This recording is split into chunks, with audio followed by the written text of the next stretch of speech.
তিনি রিগ্রেট করছেন over the needless bloodshed. আপনি কি ওবায়দুল কাদের সাহেবের কথার সাথে জননেত্রী শেখ হাসিনার কথার মিল পাচ্ছেন? কেউই আপনার পক্ষে একটা পজিটিভ কথা বলে না। তারপরেও কি একটু সময়ের জন্য একটু ক্ষমা দেওয়া যায় না জাতিটারে? একটু থামা যায় না? যেটাই খান পান না। আমাদের আওয়ামী যোদ্ধা যারা আছেন সাইবার ওয়ার্ল্ডে, হঠাৎ করে দেখলাম শুরুর দিকে জয় বাংলা জয় পান্না ভাই এগিয়ে যান, আমরা আছি আপনার সাথে, হ্যান ত্যান করলেন। এখন নেত্রীর আইনজীবী হতে যাচ্ছেন, এখন গালি মাইরা কিছু রাখতেছেন না। এক সময় দেখি ফজলুর রহমান সাহেব, বীর মুক্তিযোদ্ধা, বেগম খালেদা জিয়ার উপদেষ্টা, ফজলু ভাই এগিয়ে যান, ওনার বক্তৃতা আওয়ামী লীগের অফিসিয়াল পেজের মধ্যে, আশ্চর্য ঘটনা, হ্যাঁ সবাই শেয়ার করতেছে পান্না। এখন আবার দেখি ফজলু ভাই ফজলু পাগলা হয়ে গেছে। হ্যাঁ, পলিটিক্সের শেষ কথা বলে কিছু নেই, কিন্তু পলিটিশিয়ান মানে এই না যে জীবনের শুরুতে যা বলছেন জীবনের শেষে গিয়ে আরেক কথা বলবেন। আওয়ামী লীগের যোদ্ধারা কেন দোলনার মতো একবার এখানে একবার ওখানে এই জায়গায় যাবে? আলটিমেট লিডারশিপ রেসপন্সিবিলিটি সেটা তিনি নিচ্ছেন। ওনাকে ওনার সাক্ষাৎকারে যেই উপদেশ দিয়েছেন এই কথাটা বলার জন্য, এটা খুব ভুল উপদেশ দিয়েছেন। মানে এটা তিনি নিজ থেকে দেন নাই, তার সাক্ষাৎকারটা এটি উপদেশে দিয়েছেন। কি যখন আপনি কোনো বিচারের আওতায় থাকেন বা তদন্তের আওতায় থাকেন তখন কথা কম বলতে হয়। এই আমেরিকা বা ডিপ স্টেট যুক্তরাষ্ট্র তারা চাইছে সেন্ট মার্টিন দ্বীপ, তারা চাইছে ঘাঁটি এস্টাবলিশ করতে। যদি সেটা দিতে দেওয়া হয় তাহলে ক্ষমতায় থাকতে কোনো সমস্যা হবে না। ক্ষমতা যাওয়ার আগে বলেছেন, 5ই আগস্টের পরেও বলেছেন যে যদি এটা দিয়ে দিতাম তাহলে আমার ক্ষমতায় থাকতে কোনো সমস্যা হতো না। কিন্তু এখন এই সাক্ষাৎকারে তিনি বলছেন যে বিশ্বাস করবার মতো কোনো কারণ নাই যেটি আসলে বিদেশি কোনো প্রভাব আছে, বিদেশি শক্তির প্রভাবের কোনো প্রমাণ তিনি দেখেন নাই, বিশ্বাসযোগ্য প্রমাণ তিনি পান নাই। এখন তিনি এটা কি দোলনার মতো কোনো নড়চড় মনে হচ্ছে? 15 মাসে যতগুলো ন্যারেটিভ সাইবার ওয়ার্ল্ডে এসেছে, আমাদের তো এখন আসলে অন গ্রাউন্ড ওইভাবে অবস্থান নাই এখনো। 15 মাসে যতগুলো ন্যারেটিভ এসেছে প্রত্যেকটাই ভুল প্রমাণিত হয়েছে। সেন্ট মার্টিন দিলে বা ঘাঁটি কাটতে দিলে তিনি ক্ষমতায় থাকতে পারতেন, ওটাও একটা ন্যারেটিভ ছিল, এখনো একটা ন্যারেটিভ। আচ্ছা ভাই, সেন্ট মার্টিনে আপনি ঘাঁটিটা কেমনে বানাবেন সেটা আমি জানি না। সেন্ট মার্টিনে, আচ্ছা আমি বলি, সেন্ট মার্টিনের সাইজ কি, আর ওখানে সমুদ্রের নাব্যতা কি, ওখানে কি ট্রাফিক জোন, এগুলা এটা কিভাবে আপনি কি ঘাঁটিটা বানাবেন বলতো? রাশেক রহমান, স্বাগত জানাচ্ছি। আপনি শুনতে পাচ্ছেন? অনেক ধন্যবাদ সময় দিচ্ছেন। আমি শুরু করি যে গেল 17 নভেম্বর আওয়ামী লীগ সভানেত্রী সাবেক প্রধানমন্ত্রী শেখ হাসিনার রায় হলো, মৃত্যুদণ্ডাদেশ দিলেন। তার সময়ই প্রতিষ্ঠিত আন্তর্জাতিক অপরাধ ট্রাইব্যুনাল। আপনি একজন আওয়ামী লীগ নেতা, আওয়ামী লীগ কর্মী হিসেবে আপনার প্রতিক্রিয়া কি, এবং আপনার জানা মতে দলের নেতাকর্মীদের প্রতিক্রিয়া কেমন? প্রথম কথা হচ্ছে যে আমার দলের নেতা কর্মীদের প্রতিক্রিয়ার সাথে আমার প্রতিক্রিয়ার কোনো ভিন্নতা নাই, একদম একই জায়গায়। অবশ্যই এটা কোনো ধরনের সুখকর অনুভূতি বয়ে আনে না। এবং আপনার এই অনুষ্ঠানের আগে আমি লন্ডন থেকে সরাসরি সম্প্রচারিত হয় এরকম একটা অনুষ্ঠানে আমাকে এই 17 তারিখের রায় ঘোষণার পরপরই আমন্ত্রণ জানানো হয়েছিল, এবং সেখানে আমি খুব পরিষ্কারভাবে একটা কথা বলেছি, সেটা হচ্ছে যে বিচার কাজের তো একটা প্রক্রিয়া থাকে। পৃথিবীর যে কোনো প্রান্তে যে কোনো মানুষ যে কোনো ব্যক্তির ব্যাপারে অভিযোগ আনতেই পারেন, কিন্তু সেই অভিযোগটা কিভাবে খণ্ডানো হবে সেটার উপরে নির্ভর করে সময়ের বিচারে ওই সাজা দেওয়া বা ওই রায়টা আদৌ কোনোদিন গ্রহণযোগ্যতা বা টিকবে কিনা। সেই মাপকাঠিতে অবশ্যই বাংলাদেশে এখন যা চলছে বা যা চলেছে এটা গ্রহণযোগ্য নয়। আচ্ছা, কিন্তু এই অভিযোগ খণ্ডানোর জন্য মানে আওয়ামী লীগের পক্ষ থেকে বা শেখ হাসিনার পক্ষ থেকে কি কোনো অ্যাপ্রোচ ছিল? মানে তার তো কোনো আইনজীবীও ছিলেন না আদালতে, রাষ্ট্রপক্ষ exactly that is the whole point. মানে প্রাইমারি পয়েন্ট তো সেটা হচ্ছে যে you are not dealing with a normal person, you are dealing with 5-time prime minister, daughter of the father of the nation, and the president of Bangladesh Awami League. So she is not exactly a usual person that you meet every day in a cafe, right? তো তার মানে কি হচ্ছে? তার মানে হচ্ছে যে আপনি যদি ওনার বিচার করতেই চান তাহলে ওনার প্রতিনিধিত্বের ব্যাপার আছে, ওনার সমর্থনের ব্যাপার আছে। আমি সে জায়গায় আসছি। এখন কথা হচ্ছে আমি যখন এই বিষয়ে আলাপ করছিলাম ওই অনুষ্ঠানে, অপর পক্ষ থেকে আমাকে বারবার বলা হচ্ছিল যে ওনাকে আমরা কিভাবে খবর দিব যে আত্মপক্ষ সমর্থন করার জন্য উনি আইনজীবী ওনার তো কোনো ঠিকানা আমাদের কাছে নাই। তাই বললাম যে লোক, এগুলো তো হচ্ছে জেগে থেকে চোখ বন্ধ করে রাখা বা জেগে থেকে ঘুমানোর মতো ব্যাপার। বঙ্গবন্ধু কন্যা শেখ হাসিনাকে অ্যাপ্রোচ করার জন্য তো আপনার স্পেসিফিক ঠিকানা লাগে না। আপনি যদি স্পেশাল ট্রাইব্যুনাল, যেটা মানে বিশেষ পরিস্থিতিতে বিশেষ অপরাধের জন্য বিশেষ ট্রাইব্যুনালের মাধ্যমে বিশেষ একজন ব্যক্তির বিচার করতে চান, তাহলে বিশেষ ব্যবস্থাপনায় তাকে সঠিক বিচার দিতে পারবেন, সেই বিশেষ ব্যবস্থা আপনাকে করতে হবে। তার মানে অনেকগুলো বিশেষ না, সেই বিশেষ ট্রাইব্যুনালে আমরা অবশ্য বরাবরই দেখেছি আদালত আসলে, আপনি বলছেন না জেগে থেকে ঘুমায়, আদালত সবসময়ের মতো এখনো এবারও আমরা আদালত জানতেন যে শেখ হাসিনা এবং স্বরাষ্ট্রমন্ত্রী তারা দেশের বাইরে, জানার পরে তারা যেন দেশ ছাড়তে না পারে এরকম নিষেধাজ্ঞা জারি করেছেন। এই বিষয়গুলো নিয়ে আলোচনা হয় না। আমি একটু ওই প্রক্রিয়া একটু বলতে চাই। আমি একটু প্রশ্নটা করে দিই, তাহলে একসাথে আপনি প্রক্রিয়াটা বলেন। প্রশ্নটা হচ্ছে যে আমি একটু প্রশ্নটা এটা করে দেই যে মানে বিশেষ ব্যবস্থাপনায় করতে হবে, তো বিশেষ মানে আদালত বা এই পাশটা হচ্ছে জেগে থেকে ঘুমাচ্ছে বলছেন, মানে ঘুম থেকে উঠে বা স্বয়ংক্রিয়ভাবে কেন আসামি পক্ষকে তার জন্য তাকে তো ডিপেন্ড করতে হবে, তাই না? সেটা আদালত ডেকে আমি তো সে জায়গায় যাচ্ছিলাম। জি, এখন বলেন। না, আদালত ডেকে বলবেন কেন? আমি তো সে জায়গায় যেতে চাচ্ছি, আপনি আমাকে যদি বলতে দিতেন। আমি এখন বলি, অসুবিধা নাই। শত বছরের ঔপনিবেশিক বিস্তৃতি দিয়ে গড়ে ওঠা বা ঘেরা যে আইন ব্যবস্থা বাংলাদেশের, সেখানে বাংলাদেশ বলে না, এমনকি যেই দেশ থেকে আমাদের দেশের আইনের এই যে সমসাময়িক আইনের যে উৎপত্তি করেছে, অর্থাৎ যেটাকে ইংরেজিতে বলা হয় কমন ল, যেটা ইংল্যান্ড বা যুক্ত রাজ্য থেকে আগত, হ্যাঁ, সেখানে কিন্তু এলান করার একটা ব্যবস্থাপনা রয়েছে। অর্থাৎ আপনি যদি সমন জারি করেন, আপনি যদি কারো সম্পত্তি ক্রোধ করতে যান, তাহলে আপনি খেয়াল করে দেখবেন যে যখন ওই ব্যক্তিকে খুঁজে পাওয়া যায় না, তখন সরকারের পক্ষ থেকে এলান করা হয়। অর্থাৎ হয় ঢোল বাজানো হয়, না হলে কোনো একটা মাধ্যমে একেবারে পাবলিকলি একটা জিনিস জানানোর একটা ব্যবস্থাপনা কিন্তু রয়েছে। আমি কিন্তু না না না না না প্লিজ আমাকে একটু বলতেন। এই জন্য আমি প্রথমে একটা কথা বলেছি, বিশেষ অপরাধের জন্য বিশেষ একজন ব্যক্তিকে বিশেষ ট্রাইব্যুনালে আপনি বিশেষভাবে বিচার করতে চান, তাহলে সেই ক্ষেত্রে বঙ্গবন্ধু কন্যা জননেত্রী শেখ হাসিনা আপনি পাবলিকলি যদি একটা ফরমান জারি করতেন যে উনি চাইলে ওনার পছন্দসই উনি যে কোনো আইনজীবীকে পৃথিবীর যে কোনো প্রান্ত থেকে নিয়োগ করতে পারেন, তাহলে তো আজকে আর যাই হোক অনেকগুলো কারণের ভিতরে একটি কারণ কমে যেত। সেটা তো আপনি করেননি, আপনি করতে পারতেন না। এখনো তো আপিল বাকি, এখন তো পাবলিক ফরমান জারি করার দরকার নেই, পাবলিক রায় হয়ে গেছে, এখন কি আপনি করবেন? আপনার মনের ইচ্ছা ছিল ওনাকে ফাঁসি দেওয়া, আপনি ফাঁসি দিয়েই ফেলেছেন। এখন আর কি সুযোগ? এখন যদি আপনি পরবর্তী 5টা মামলাতেও এই ব্যবস্থা গ্রহণ করেন, হ্যাঁ, তাতে কি হবে? তাতে আপনি যে আপনার ইচ্ছা মতো বিচারটা করে নিলেন, এটা তো আর পরিবর্তিত হবে না, এটা তো হয়ে গেছে, হয়ে গেছে। এবং বাস্তবতা হচ্ছে যে এখন আপিল প্রক্রিয়া বাকি আছে, আপিল না হওয়া পর্যন্ত মামলার চূড়ান্ত রায় হয়েছে বলে বলা যায় না। আপনি আপিলে যাচ্ছেন কখন? যখন আপনি এমন একটা জায়গায় এসে দাঁড়িয়েছেন যেখানে আইনটা করা এইভাবে যে জননেত্রী শেখ হাসিনা নিজে শারীরিকভাবে হাজির না হলে আপিল করতে পারবেন না। সেজন্য আমি বলছি যে আপনি তো বুঝতে পারতেছেন যে ওনার প্রাণনাশের হুমকি ছিল বলেই তো উনি এখন দিল্লিতে, বাংলাদেশে না। এই বিষয়ে কারো সন্দেহ নাই যে ওনাকে সুযোগ মতো কেউ পেলে তাকে হত্যা করবে।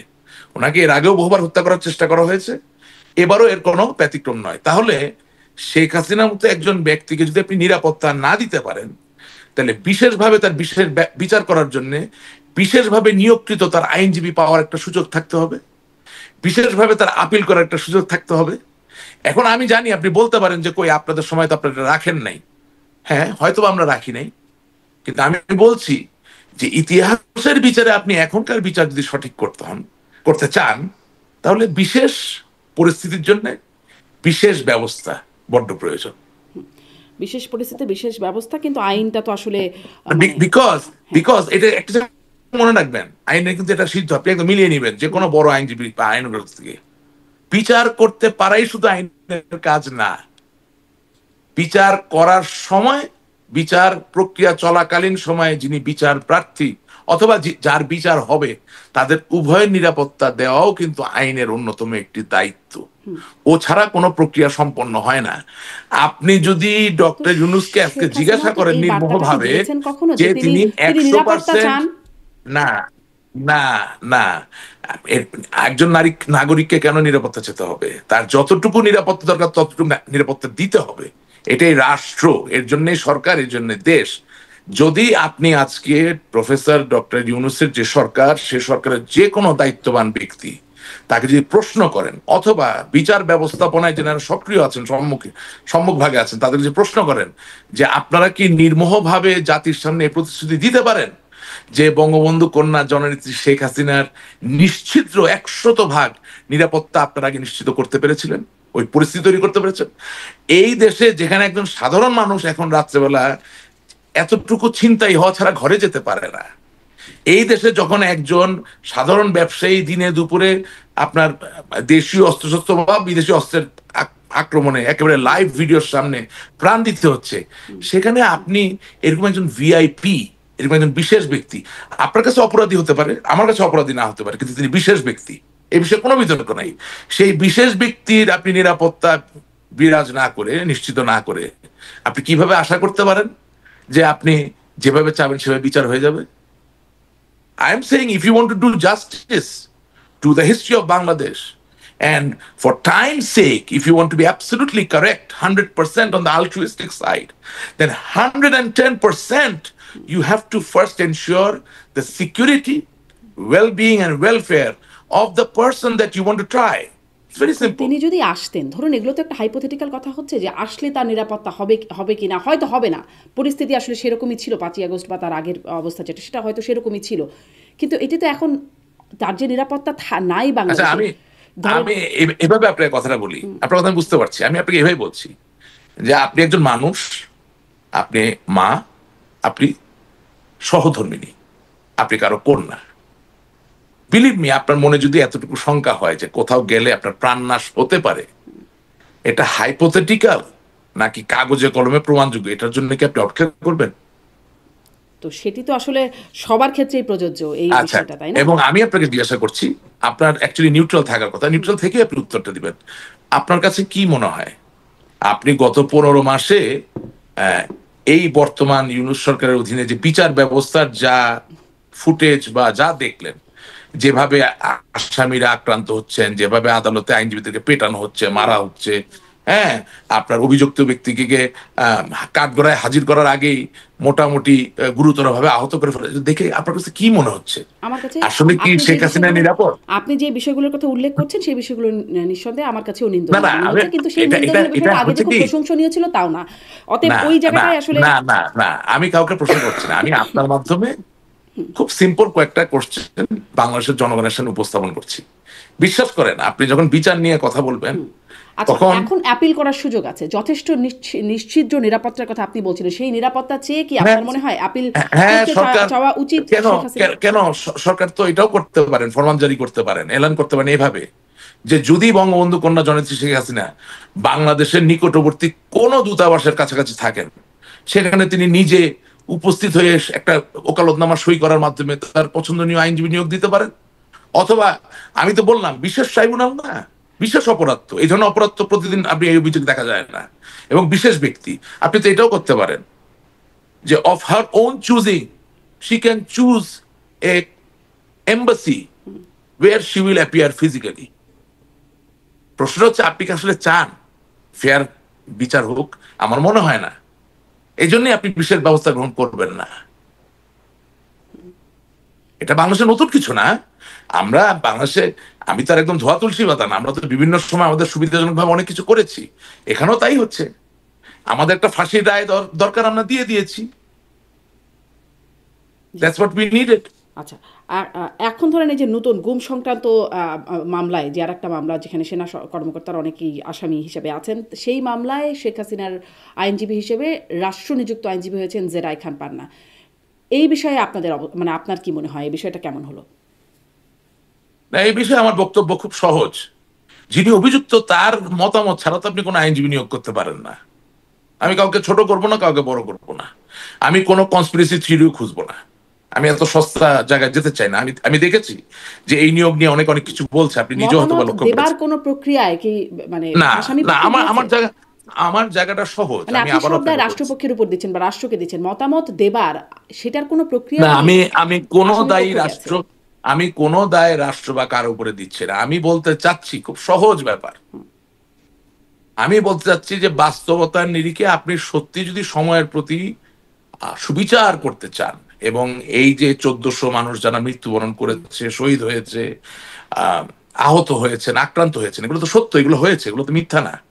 শুধু শুধু যে ছাত্র আক্রান্ত হয়েছে তা না, পুলিশ বাহিনীর, আমার পুলিশ বাহিনীর যা ভাইয়েরা যারা আছেন তারাও তো আক্রান্ত হয়েছেন, বিভিন্ন পর্যায়ের মানুষ আক্রান্ত হয়েছেন, নিহত হয়েছেন।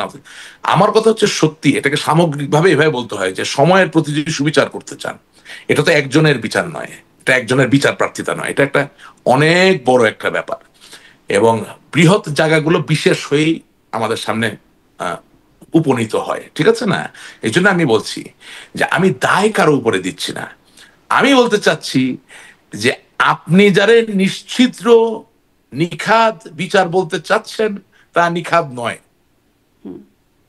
এবং আইনের ভাষায় যা একেবারে নিখাদ না তা দিয়ে আপনি কাউকে সাজা দিতে পারবেন না। আমি কি বুঝতে পারলাম কথাটা? সুতরাং যদি আপনি নিখাদ করতে চান, ত্রুটিমুক্ত করতে চান, তাহলে ত্রুটিমুক্ত করার অনেক উপায় আছে, অবলম্বন আছে। আপনারা যেটা যে আবার উপায়গুলো আপনি অবলম্বন করলেন না, মানে না না নিখাত না করার না একটু সেই একটা নিখাত। মিনিট শারমিন প্লিজ, জি। 1 minute, I beg your pardon. সেই উপায় বা অবলম্বন আপনারা গ্রহণ করবেন না। কারণ কেন করবেন না আমি বেশি কথা বলবো না, একটা উদাহরণ শুধু আপনাকে আমি দিব। আমি আপনাকে বললাম শারমিন, আগামীকালকে তো লিথাল উইপন ব্যবহার করা হবে। আপনি কে? আপনি গণমাধ্যম কর্মী, আপনি তো পুলিশের কেউ না, আপনার তো অস্ত্র অস্ত্র নাই, হ্যাঁ, আপনি সেনাবাহিনীর কেউ না। এখন কোন এক জায়গায় লিথাল উইপন ব্যবহার করার কারণে কেউ মারা গেলেন, আইনের চোখে আপনি কিভাবে এটাকে সংযুক্ত করবেন? যদি রাজসাক্ষী সেটাতে আপ- অ্যাপ্রুভ করেন যে হ্যাঁ হয়েছে। No, no, no, no, no, no, না, আমি একটা অডিও ক্লিপের কথা বললাম, রাজশাহীতে পরে যাচ্ছি, আমি আপনাকে সেই বিষয়ে একটা অডিও উদাহরণ ক্লিপের দিচ্ছি। সাথে যদি একটা সাক্ষী সে যদি সেটা করবোরেট না করে না তাহলে। না না না না, নট এট অল। অডিও ক্লিপটা যদি আব্দুল্লাহ আল মামুন পুলিশের আইজিপি কে উনি বলতেন যে লিথাল উইপন ব্যবহার করো, সেই অডিও যদি দেখাতে পারতেন তাহলে সরাসরি সংযুক্ত হয়ে গেল। আমি আপনাকে ওই কথাটা বলতে না, চাচ্ছি আসলে আদালতে কি যে প্রমাণিত না হয়েছে না আর কি আমি না, সেই একটু বিষয়ে আমরা এখন ভাই আর্গুমেন্ট করতে পারি না না রাশিদ না রহমান। না না না, আমি কারো কিছু আমি বলতে চাচ্ছি যে কাউকে ফাঁসি দেওয়া এত সহজ না। নিশ্চয়ই এটি স্পষ্ট, আপনার প্রতিক্রিয়াটা স্পষ্ট, আপনি মনে করছেন এটি নিখাত নিখুঁত হয় নাই, একদম স্পষ্ট। আমি এতটুকুই দর্শকদের জন্য না, গ্রহণ করলাম। এবারে আমি একটু এই হয় প্রশ্নটা নাই। করি, আপনি কি মনে করেন যে এই ঘটনায় বিচার হওয়া উচিত, শেখ হাসিনার বিচার হওয়া উচিত, আপনি কি মনে করেন?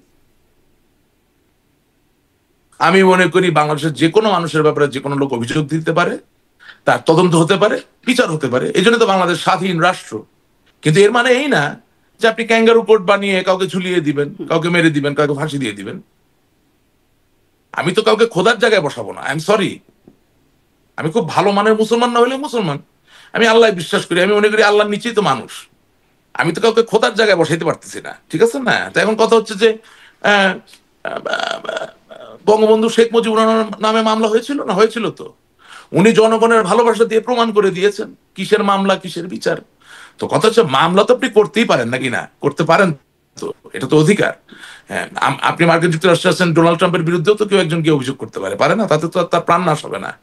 কিন্তু আমার প্রশ্নটা হচ্ছে সম্পূর্ণ অন্য জায়গায়, যে আপনার নামে অভিযোগ দেওয়া হলো বলেই কি আপনার প্রাণ নাশের ঝুঁকি থাকবে, বা আপনার নামে অভিযোগ দেওয়া হলো বলেই কি সরকার আর আপনাকে রক্ষা করবে না? তার ব্যাপারটা মানে কিরকম? রাশিদ রহমান আপনি মনে করেন যে মানে বিচার হওয়া উচিত, কিন্তু বিচারের যে রায় সেটিতে আপনি মানে সেটিকে নিখাত নিখুঁত বলে সন্তুষ্ট হতে পারছেন না, এটাই? না, আমি বলছি বিচারের প্রক্রিয়াটা নিখাত নয়। কিন্তু মানে আমি আমি এমন কোন আপনিও রেফার করছিলেন জাতিসংঘের সেই আমি প্রতিবেদন আমি আপনাকে বলছি, আমরা পরিশ্রম করি, হ্যাঁ, আমাদের আমাদের মনের জায়গাটা, মনের জগৎটা এই রাজনীতি, এই আইন অঙ্গন, এটা নিয়েই তো, এটা আমাদের জীবনের তো একটা ক্যারিয়ারের একটা অংশ, ঠিক আছে না? I take things very seriously.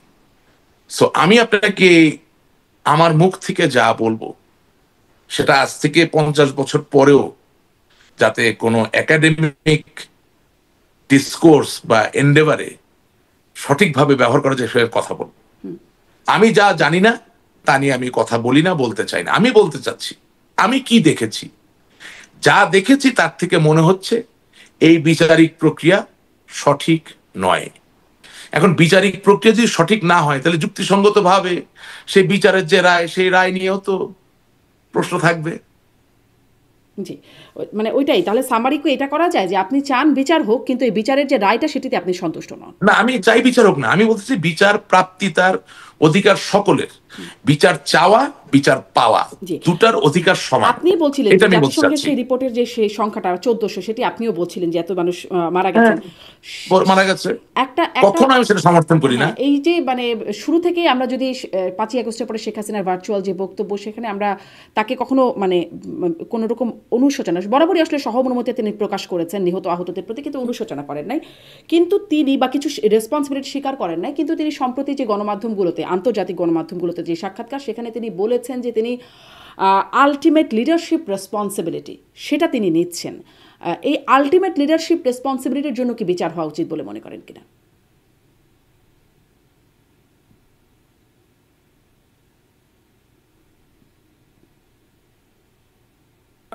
আপা,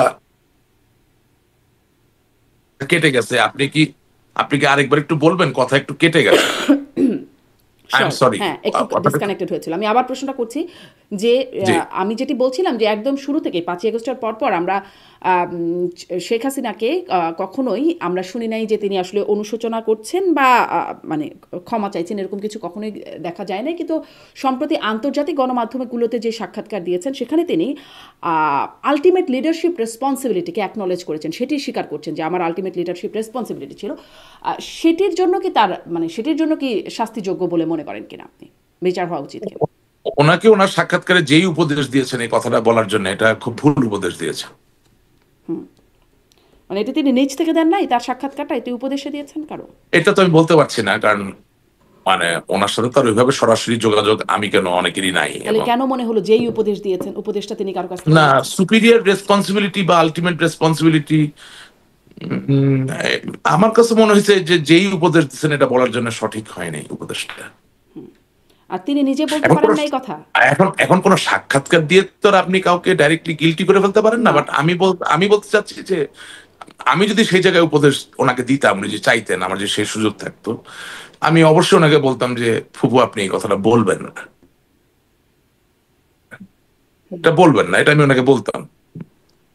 কারণ হয় কি, যখন আপনি কোনো বিচারের আওতায় থাকেন বা তদন্তের আওতায় থাকেন তখন কথা কম বলতে হয়। হ্যাঁ, কারণ অনেক সময় অনেক ইনোসেন্ট কথায় মানুষ সুযোগ নিয়ে নেয়। I hope you understand what I am trying to say. মানে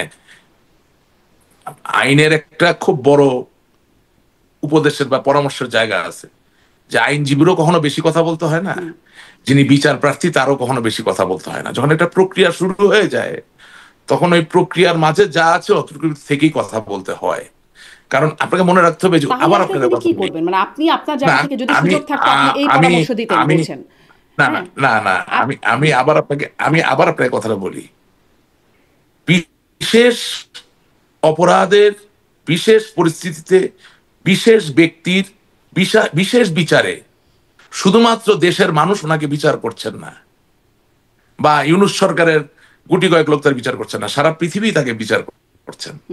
সুতরাং উনি কি বলবেন বা বলবেন না সেটা বলার আগেও তো ওনার আইন পেশায় সিদ্ধ সক্ষম ব্যক্তিদের পরামর্শ নিয়েই সাক্ষাৎকার দেওয়া উচিত আমি মনে করি। এবং আমি দেখেছি উনি অনেক লেখাপড়া করে, মানে উনি তো মানে she has a great knack, she reads a lot, হ্যাঁ, which is a very good thing. তাছাড়া তো ধরেন 15 বছর একটা দেশ চালানো যায় না, ভালো মন্দ যেভাবে দেখেন না কেন, it's just not possible, you have to have some special gift. আমি বিশ্বাস করি ওনার এই কথা বললে উনি এখন একমত হবে যে হ্যাঁ কথা ঠিক। কারণ বিশেষ পরিস্থিতিতে কথা বলতে গেলেও, হ্যাঁ, আপনি আইনজীবী নিয়োগ করতে পারেন না পারেন, আপনার একজন আইনজীবীর পরামর্শ নিয়েই কথা বলা উচিত। কারণ আপনাদের তো শুধু তিনি বাংলাদেশের আইনজীবীর ভিতরে পরামর্শ মানুষ নিয়ে কথা বলেন না, না। এটাও বা আপনি নিশ্চিত কি করে হচ্ছেন? তিনি তো আসলে আমি বলছি লিখিত মানে ইমেইলে আমি রিপ্লাই বল- করেছেন, সরাসরি হ্যাঁ, কথা বলেন নাই। আমি বলছি বাংলাদেশের ভিতরেই তো আপনি শুধু বিচার হচ্ছে না, সমস্ত বিশ্বব্যাপী মানুষ যারা বাংলাদেশকে নিয়ে চিন্তিত তারা সকলে তাদের চোখের সামনে আপনার বিচারের সম্মুখীন হচ্ছেন। এবং যেহেতু আপনি লিখিত সাক্ষাৎকার দিচ্ছেন সেখানে তো আপনার আরো এই কথা বলা উচিত না ভাই। মানে আমি আওয়ামী লীগ করি, আমি সেই জায়গা থেকে বললাম উচিত না। আচ্ছা, শেখ হাসিনা যেটি বলেছেন এখন সেটি তার এখন বলার আমি জন্য। হলে ওনাকে এখন আমি হলে ওনাকে কি বলতাম এটা আমাকে জিজ্ঞাসা করবেন না, এটার উত্তর আমি দিব না। কেন উত্তর কারণ এটা দিবেন তো না আমার কেন? স্কিল। হ্যাঁ, এটা আমার স্কিল। যদি বাংলাদেশ আওয়ামী লীগের সভানেত্রী আমাকে কোনোদিন জিজ্ঞাসা করেন যে রাশেক রহমান তোমার এক্সপার্ট ওপিনিয়ন আমাকে দাও, এটা তো আমি ওনার জন্য রেখে দিয়েছি, এটা তো আপনাকে আমি দিব না। আচ্ছা আচ্ছা, তো ওনার দিস জন্য ইজ ফর হার, আচ্ছা, মানে উনি যেটা দিস করছেন, is for the party, this is for Awami League, এটা আওয়ামী লীগের জন্য। উনি যেহেতু ইমেইলে একদম লিখিত বক্তব্য দিচ্ছেন, ধরে নেওয়া যায় যে ভুল তিনি করেছেন, সুচিন্তিত বক্তব্য এটা ভুল হয়েছে। আমি বলছি শুনেন, প্রথম কথা বিচারটা ত্রুটিপূর্ণ, বিচারটা নিয়ে প্রশ্ন করা যায়, এটা আপনার সামনে পরিষ্কার করলাম। 2 নাম্বার কথা, একইভাবে এইসব বিশেষ পরিস্থিতিতে লিখিত সাক্ষাৎকার দিতে হয় না, আর দিলেও এই আমার এখানে টিকটিকি করছে, হ্যাঁ, দিলেও এমন কারোর সাথে আলাপ করে সাক্ষাৎকারটা দিতে হতো যিনি বোঝেন যে আইনের পরিভাষায় বা আইনের প্রেক্ষিতে কতটুকু বলা উচিত, কতটুকু বলা উচিত না। আচ্ছা, তার মানে আপনি মনে করছেন আলটিমেট লিডারশিপ রেসপন্সিবিলিটি সেটা স্বীকার করাটা ঠিক হয় নাই, কিন্তু তিনি একটা যে এক জায়গায় যে বলেছেন, স্বীকার না, আমি আরেকটু প্রশ্নটা করি রাশিক রহমান, স্বীকার কারণ না, অস্বীকার না, তার আগে আমি একটু শেষ করি, আপনি আমাকে পুরো প্রশ্নটা শুনে তারপর বলেন। সজীব জয় তিনিও বলেছেন কিছু ইনিশিয়াল মিস্টেকের কথা এপিকে দেওয়া সাক্ষাৎকারে, সেটি নিয়ে সম্ভবত কথা হয়েছে কিনা আপনার সাথে, কিন্তু তিনিও স্বীকার করেছেন ইনিশিয়াল মিস্টেক আছে। তারপরে তিনি যতগুলোতে শেখ হাসিনা বলছেন ততগুলোতেই তিনি, যেমন সাউথ চায়না মর্নিং পোস্টে তিনি তো বলছেনই, সেখানে খবরটা এরকম যে তিনি রিগ্রেট করছেন ওভার দ্য নিডলেস ব্লাডশেড, যেটা তার অ্যাডমিনিস্ট্রেশন করেছে। Yes, that is Sajib Wajed Joy has correctly said. Sajib Wajed Joy is correct. Why? If you say it is a mistake, it's good. If you say you regret the loss of all these people, এটা তো মানবিক ব্যাপার, ভালো। এখন কথা হচ্ছে যে যেমন ধরেন রায়ের এক জায়গায় বলা হয়েছে we shall inflict, হ্যাঁ, তো আপনি যদি সত্যিকার অর্থে নির্মোহ বিচার করে থাকেন, আপনি ইনফ্লিক্ট কথাটা বলবেন কেন? আপনি আজকে ইংল্যান্ডে যান, 400 বছরের বিচারকদের রায় হাতে নিয়ে আসেন, ইনফ্লিক্ট শব্দটা কত জায়গায় খুঁজে পাবেন দেখেন তো। আপনি আমেরিকায়, আপনি যুক্তরাষ্ট্রের যে জুডিশিয়ারি সিস্টেম, এখানে তো ক্যাপিটাল পানিশমেন্ট আছে। ইনফ্লিক্ট শব্দটা তার মানে হচ্ছে যে কোনো সাজায় যদি বোঝা যায় যে আপনি প্রতিহিংসা পরায়ণ অবস্থায় আছেন, তাহলে তো সাজা নাল এন্ড ভয়েড হয়ে গেল। তো ইনফ্লিক্ট শব্দটা তো কোনো লোক নির্মোহ জায়গা থেকে ব্যবহার করতে পারে না। English is a very versatile language, right? তো আপনার অনুষ্ঠানে বাংলা ইংরেজি দুইটা মিলাই বলি এই কারণে যে আমাদের উপরে তো নজর বাংলা ভাষাভাষী মানুষদের যেমন আছে, ইংরেজি বলা লোকদেরও আছে। সুতরাং they have to understand what is going on. Inflict, আপনি একটু ব্যাখ্যা করেন কেন ইনফ্লিক্ট শব্দটাতে আপত্তি করছেন? আচ্ছা, আমি যদি বলি শারমিন চৌধুরীকে খুঁচিয়ে খুঁচিয়ে মৃত্যুর দিকে নিয়ে যেতে হবে এবং এর মধ্যে দিয়ে মৃত্যুদণ্ড কার্যকর করতে হবে, এটা তো কোনো রায় হলো না। কেন আপনার আমি খুঁজতে দেবো? আমি তো বিচারক। either I take your life or I don't take your life. Either I give you jail, award you with imprisonment, or I don't. Finish. না, আদালত তো বলেন না যে খুঁচিয়ে খুঁচিয়ে মৃত্যুদণ্ড। না, ওইটা আমি উদাহরণ দিই, আপনি বুঝতে চাইলেন। মানে ইনফ্লিক্ট শব্দটা এখন হয়েছে কি, আমি তো অধ্যাপক আব্দুল্লাহ আবু সাইদের মতো বাংলায় অত পারঙ্গম না, আবার ধরেন মরহুম সৈয়দ মঞ্জুর ইসলাম সাহেবের মতো ইংরেজিতে অত পারঙ্গম না, হ্যাঁ, তখন আমার বাবাও ইংরেজির অধ্যাপক ছিলেন, আমি অতটা না। সো ইনফ্লিক্টের যে ব্যাপ্তি আমি মনে বুঝতেছি, হ্যাঁ, কিন্তু একেবারে শব্দ ব্যবহার করে আপনাকে বুঝিয়ে দেওয়ার সহজ উপায় অল্প সময় হচ্ছে খুঁচিয়ে খুঁচিয়ে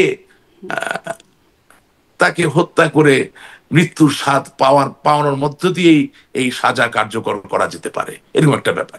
inflict, it's a bad word. It's a bad word, মানে এটা হচ্ছে পেইনফুল কিছু করা বা কোনো মানে শাস্তিটাকে পেইনফুল করা, এরকম। আসলে ফাঁসিটাও খুব আনন্দদায়ক না, সেটিও পেইনফুল।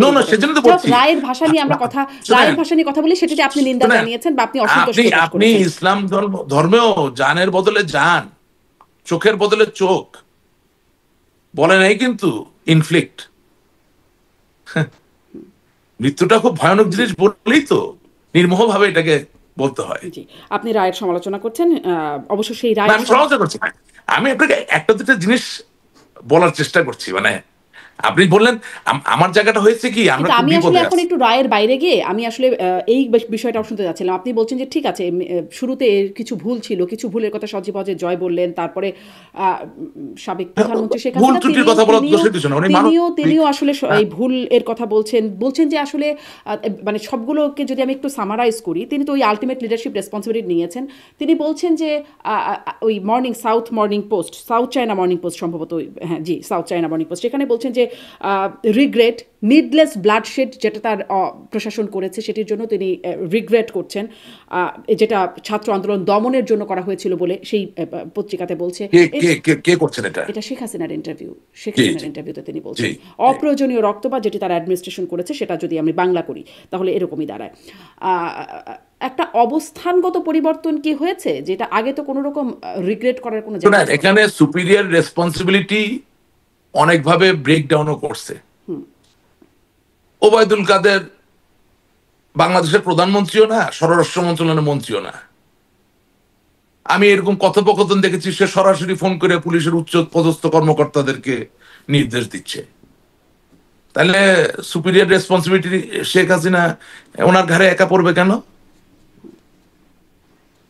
আপনি গত 15 মাসে যত অডিও ক্লিপ ফাঁস হয়েছে, কোনো চেইন অফ কমান্ড খুঁজে পাচ্ছেন নাকি? I am just being the Devil's advocate. কোনো চেইন অফ কমান্ড খুঁজে পাচ্ছেন? তার মানে আমি কি বলতে চাচ্ছি, যে অনেকেই তো তাদের ইচ্ছা মতো অনেক কিছু করছেন। এখন সেটার রেসপন্সিবিলিটি প্রধানমন্ত্রী হিসেবে তিনি সেগুলো অজ্ঞাত ছিলেন। সেটা বলছি, সেটা রেসপন্সিবিলিটি নেত্রী নিয়ে নিলেন। ওইটাই তো বললাম যে ওখানে একটু ভুল। এটা কেন নিবেন? কারণ আমি নিজেই তো বুঝতেছি, আপনি যদি আওয়ামী লীগ সরকারের একজন মন্ত্রী হিসেবে কোনো পুলিশ কর্মকর্তা যার ধরেন খুব ভালো করতে ইচ্ছা করে বা আরো বড় হইতে ইচ্ছা করে, তাকে যদি ফোন করে বলেন এই ওখানে 2টা গুলি মেরে দিয়ে তোরে প্রমোশন দেওয়া, হইতে পারে তার কথায়, তো সেটার রেসপন্সিবিলিটি আমি নিব কেন? আমি আপনাকে প্রতিটা জিনিস যুক্তি দিয়ে বলার চেষ্টা করছি। আপনি দেখেন কুমিল্লার এই ঐতিহ্যবাহী কুমিল্লা, তিনি তো লিডারশিপ রেসপন্সিবিলিটি নেবেন না, যে তার অধীনস্থ লিডাররা এরকম ভাবে কথা বলছেন বা কাজ করছেন। না, সেটা আমি যাচ্ছি, একে একে যাচ্ছি। আপনার সাথে এই জন্য অনুষ্ঠানে আসি, ভালো লাগে যে বিস্তৃতভাবে আলাপ করা যায়। বিপদ আছে, বিস্তৃতভাবে আলাপ করি, দলের ভালোর জন্য করি, দেশের ভালোর জন্য করি, আবার দেখি যে আমার দলেরই কিছু লোক বেশি বুঝে, মানে আপনাকে কি বললাম ওই কথা না বুঝে দেখা যায় বিভিন্ন আজে বাজে কথাবার্তা, মানে যেটা 15 বছর আওয়ামী লীগে চলছে, নিজেরা নিজেদেরকে খেয়ে ফেলা, হ্যাঁ, বা নিজেরা নিজেদেরকে ধ্বংস করা, এখনো এটা চলছে। এটা কোনো ব্যতিক্রম হয় না। ভয় দেখানো, বুঝলেন না? আমাকে সোশ্যাল মিডিয়ায় পোস্ট দিয়ে ভয় দেখায় যে আপনি যদি আবার এই ধরনের কথা বলেন তাহলে কিন্তু আপনার, আমি জানি বেটা জীবনে সব হারাইলাম, তোর ওই এক পোস্ট আমার কি যায়, ছাগল কোথায় করে, বুঝলেন না কথাটা? হ্যাঁ, তুই 15 বছর তো এইভাবে দলটা 12টা বাজাইছিস, তোরা একটা সিন্ডিকেটের অংশ হয়ে এখনো তোরা একই কাজ করতেছিস। বাংলাদেশের মানুষের আওয়ামী লীগকে প্রয়োজন, বাংলাদেশের মানুষের বঙ্গবন্ধুর আওয়ামী লীগকে প্রয়োজন। এই পাপিয়া কাণ্ডের সাথে জড়িত লোকদের আওয়ামী লীগকে প্রয়োজন নাই। এই অর্থ পাচারের আওয়ামী লীগের বাংলাদেশের মানুষের প্রয়োজন নাই। এই অন্যায়ের সাথে সরাসরি ভাবে সম্পৃক্ত যে মানুষগুলো, তাদের ওই আওয়ামী লীগের বাংলাদেশের মানুষের প্রয়োজন ওই বঙ্গবন্ধুর আওয়ামী লীগ, যেটা বাংলাদেশের মানুষের কথা বলে। সুতরাং আপনার অনুষ্ঠানে আসি কেন, একটা মাল্টি ডিমেনশনাল আলাপ করার জন্য। হ্যাঁ, তো আমি যেটা বলতে চাচ্ছিলাম, আপনি একটু জিনিসটা নিবিড় ভাবে শুনবেন। এই 15 মাসে কিন্তু আমরা অনেক কিছু পেয়েছি, অনেক কিছু শিখেছি। কিভাবে? আপনি দেখেন, আমার বাবা কুমিল্লার জেলা প্রশাসক ছিলেন অনেক আগে, আপনার 1976-77-এ। সেই সময় কুমিল্লায় 2জন কিংবদন্তি রাজনৈতিক পুরুষ, একজন বাহার চাচা, আরেকজন আফজাল চাচা। ঠিক আছে, আফজাল চাচা দুনিয়ায় নাই, তিনি মরহুম, পৃথিবী ছেড়ে চলে গেছেন, কিন্তু বাহার সাহেব আছেন। হ্যাঁ, আচ্ছা, বাট তারা কিন্তু পোর খাওয়া politician, and they are leaders of the people. আপনি এটা যদি খেয়াল করবেন, কুমিল্লা বিভাগ নিয়ে যখন একটা ছোট তর্ক বিতর্ক মাননীয় প্রধানমন্ত্রীর সাথে, তৎকালীন জননেত্রী শেখ হাসিনার সাথে হলো, বাহার সাহেব স্টুড বিসাইড হিজ পিপল। উনি খুব বিনয়ের সাথেই, আপা আপা আপা বিনয়ের সাথে, কিন্তু উনি কুমিল্লার নামে যে বিভাগটা হবে এই দাবিটা ছাড়েন নাই। অথচ ওই সময় আমরা অনেক পলিটিশিয়ানকে দেখছি, সত্য হোক মিথ্যা হোক ন্যায় হোক অন্যায় হোক, কথা বলার শক্তি তাদের ছিল না, কিন্তু বাহার সাহেবের ছিল। আমি এই রেফারেন্সটা এই কারণে আনছি, আপনি দেখেন কিছুদিন আগে একটা অডিও ক্লিপ ফাঁস হলো, সেখানে দেখা গেল যে জনাব ওবায়দুল কাদের সাহেব বাহার সাহেবকে ফোন করে ডাইরেক্ট বলতেছেন, বাহার তুমি কুমিল্লা বিশ্ববিদ্যালয় টেক ওভার করো।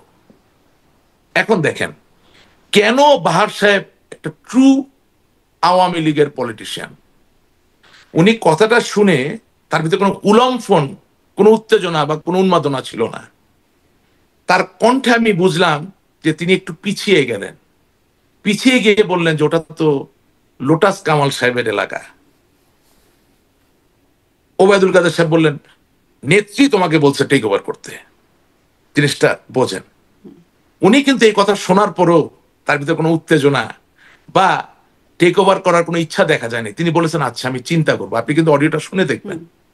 তার মানে কি? তার মানে বাহার সাহেব বোঝেন যে হয়তোবা কুমিল্লা বিশ্ববিদ্যালয়ের লোটাস কামাল নিয়ন্ত্রণ করতে পারছেন না, হয়তোবা সেখানে জামাত শিবির ছাত্রদল অনেক বেড়ে যাচ্ছে, কিন্তু Lotus Kamal is still the sitting finance minister of Bangladesh, অথবা কোন স্ট্যান্ডিং কমিটির সভাপতি, অথবা তিনি পরিকল্পনা মন্ত্রী। ওটা টাইম লাইনটা আসে নাই। তার মানে উনি বোঝেন যে দলীয় শৃঙ্খলা উনি ঝাঁপ দিয়ে ঢুকলে হবে কি, যে ওখানে শৃঙ্খলাটা ধ্বংস হয়ে যাবে, দুজনের একটা সংঘাত তৈরি হবে। ওয়ারেস আপনি ফোনে বাহার সাহেবকে আপনার বৃত্ত না মনে করে, লোটাস কামালকে আপনার বৃত্ত মনে না করে যদি আপনি বলতেন যে বাহার সাহেব বা বাহার, জুনিয়র সিনিয়র ব্যাপার আছে, তুমি চলে আসো, তোমাকে আর লোটাস কামাল সাহেবকে নিয়ে একটু চা খাবো। একটু চা খেয়ে নেত্রী বলছেন কুমিল্লা বিশ্ববিদ্যালয়টা কিভাবে একটু নিয়ন্ত্রণ করা যেটা আলাপ করব। আপনার কাছে কি মনে হয় কোনটা বেশি পলিটিক্যাল? সো এই উদাহরণটা আমি দিচ্ছি এই কারণে যে আজও নেত্রী বলছেন কিনা ও আল্লাহ ছাড়া আর কেউ জানে না। তার থেকেও বড় কথা বলে থাকলো না, আমি বলছি বলে থাকলো আমি বিশ্বাস করি না জননেত্রী শেখ হাসিনা বিভাজন তৈরি করার জন্য নির্দেশনা দিয়েছেন। তাহলে সাধারণ সম্পাদকের দায়িত্বটা কি ছিল? অবশ্যই নেত্রীর নির্দেশই পালন করবেন, কিন্তু করবেন in political way.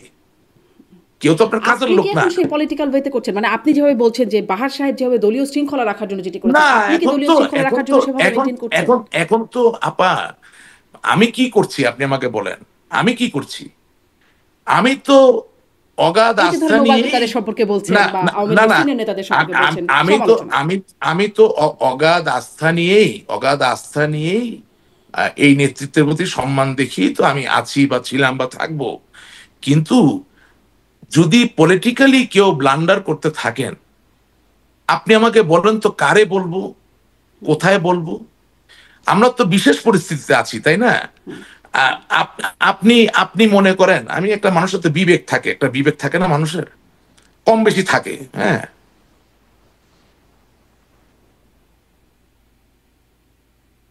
Obaidul Quader সাহেব আওয়ামী লীগকে ভালোবাসেন, এই বিষয়ে কি আমার কোনো সন্দেহ আছে? নাই। উনি আওয়ামী লীগ করেন, করবেন, করতেন, ওনার ত্যাগ আছে, এই বিষয়ে কি আমার কোনো সন্দেহ আছে? বা ওনাকে কি আমি ওবায়দুল কাদের চাচা ছাড়া মানে অসম্মানিত ভাবে কোনো না বলি না, সব সম্মান দিয়ে কথা বলি। কিন্তু আমার প্রশ্নটা হচ্ছে উনি এই 15 মাসে যতগুলো ইন্টারভিউ দিলেন, আপনি একটা ইন্টারভিউতে যদি 100টা কমেন্ট পড়ে একটা পজিটিভ কমেন্ট দেখাইতে পারবেন ওনার পক্ষে? তাহলে বিবেকের কথাটা কেন বললাম? যে আপনি যে দলটাকে ভালোবাসেন, যে দলটার ভালো চান, আপনি যখন বক্তব্য দিচ্ছেন আপনার দলেরই তো কোনো নেতাকর্মী এবং আপনার দলের বিপক্ষের লোক উভয়ই দেখছে, তাদের মধ্যে কেউই আপনার পক্ষে একটা পজিটিভ কথা বলে না। তা আপনি কি একটু আপাতত আমি ধরে নিলাম আপনি চাণক্য, আমি ধরে নিলাম আপনি ম্যাকিয়াভেলি, আমি ধরে নিলাম আপনি শানসু, আমি ধরে নিলাম আপনি নেপোলিয়ান বনে, সব ধরে নিলাম, তারপরেও কি একটু সময়ের জন্য একটু ক্ষমা দেওয়া যায় না জাতিটারে? একটু থামা যায় না? আপনি কি মনে করেন এখন যে আপনাদের বক্তব্য বলার মতো কোথাও কোনো জায়গা নাই? না, আপনাকে বলি, আপনি আজকে জননেত্রী শেখ হাসিনা ইন্টারভিউর কথা বলছেন, আপনি কি ওবায়দুল কাদের সাহেবের কথার সাথে জননেত্রী শেখ হাসিনার কথার মিল পাচ্ছেন? কোন কথা? কোনো কথারই তো মিল নাই। আপনাদের তো কারোর কথার সাথে কারোর কথা মিল নাই। তার মানে এক্স্যাক্টলি। তা আমি তাহলে এই কথাগুলো কেন বলছি? আমি বলছি কি যে নেত্রী যদি দলের সভানেত্রী হন, উনি একা কথা বলুক। এবার একটু আমি অন্যায় কি শুনেন, আপনি একটা মজার বিষয় দেখেন, একটা মজার বিষয় আমি আপনাকে ছোট বলি। জেডাই খান পান্না, আমাদের আওয়ামী যোদ্ধা যারা আছেন সাইবার ওয়ার্ল্ডে, হঠাৎ করে দেখলাম শুরুর দিকে জয় বাংলা পান্না ভাই এগিয়ে যান, আমরা আছি আপনার সাথে, হ্যান করলেন। এখন নেত্রীর আইনজীবী হতে যাচ্ছেন, এখন গালি মাইরা কিছু রাখতেছেন না।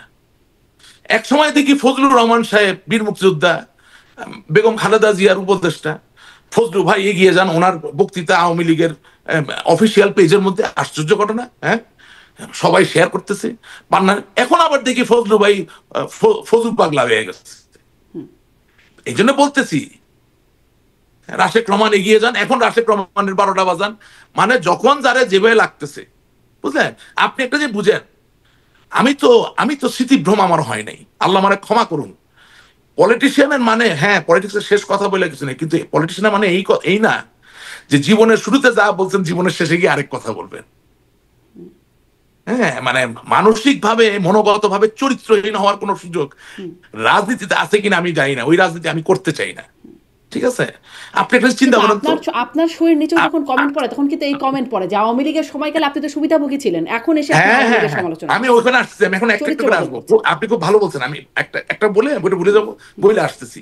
খুব ধরেন প্রসঙ্গ, হ্যাঁ ধরেন কাদের সিদ্দিকী সাহেব, আমি নিজে চোখে দেখতেছি উনি শেখ হাসিনার গালি মাইরা 12টা বাজায় দিতেছে, হ্যাঁ অনশন করতেছেন।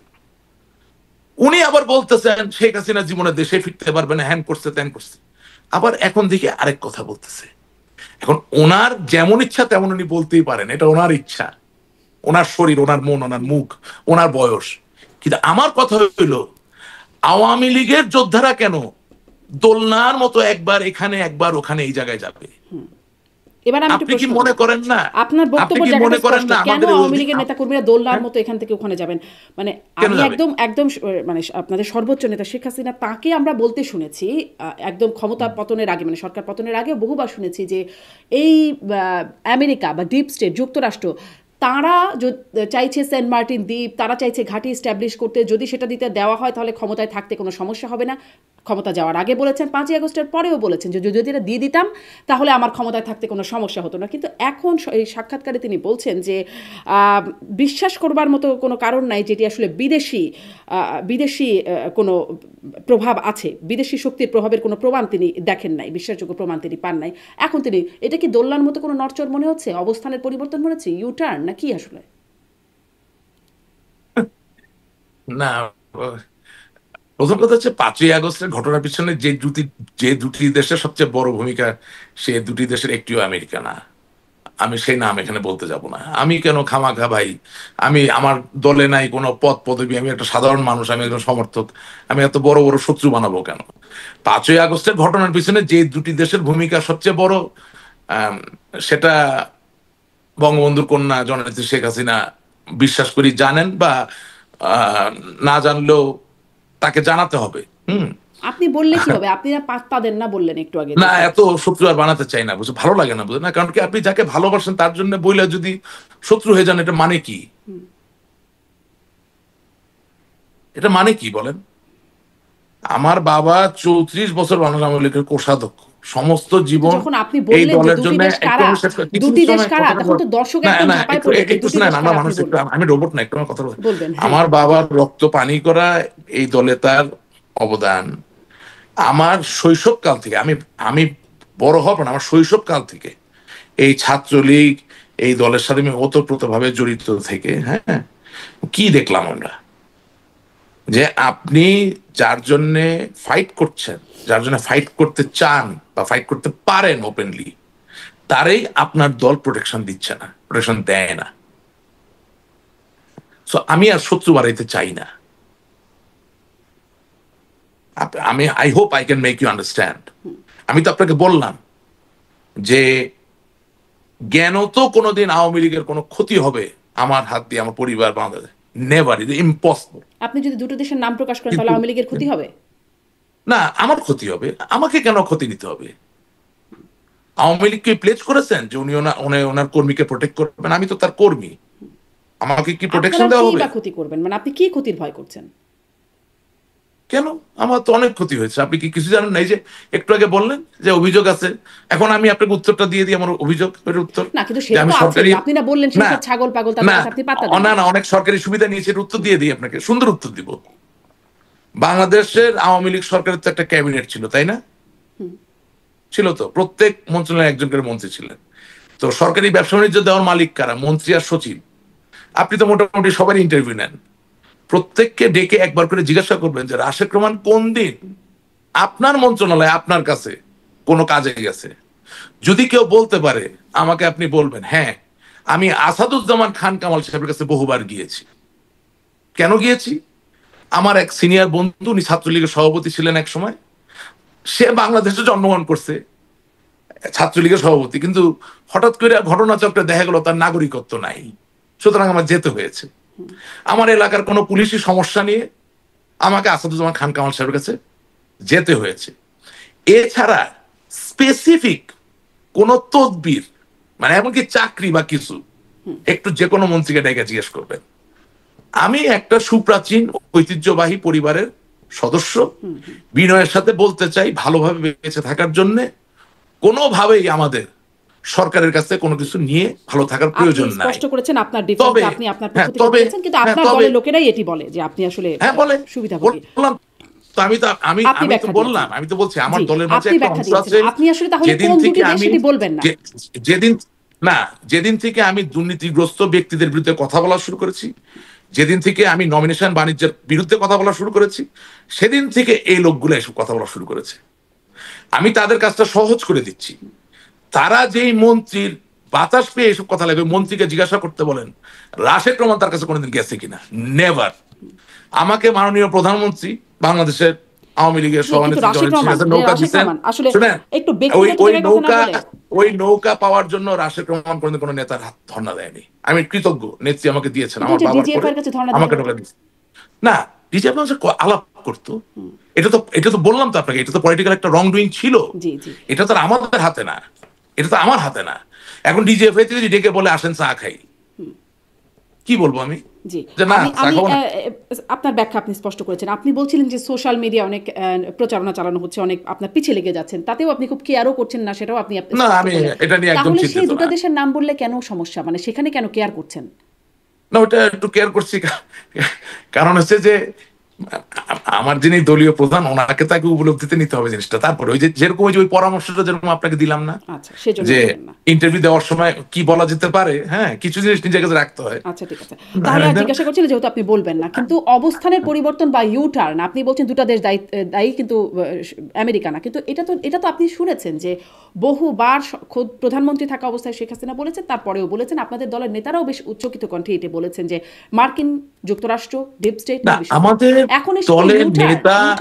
আমাদের দলের নেতা কর্মীদের ভিতরে তিনটি ভাগ আছে।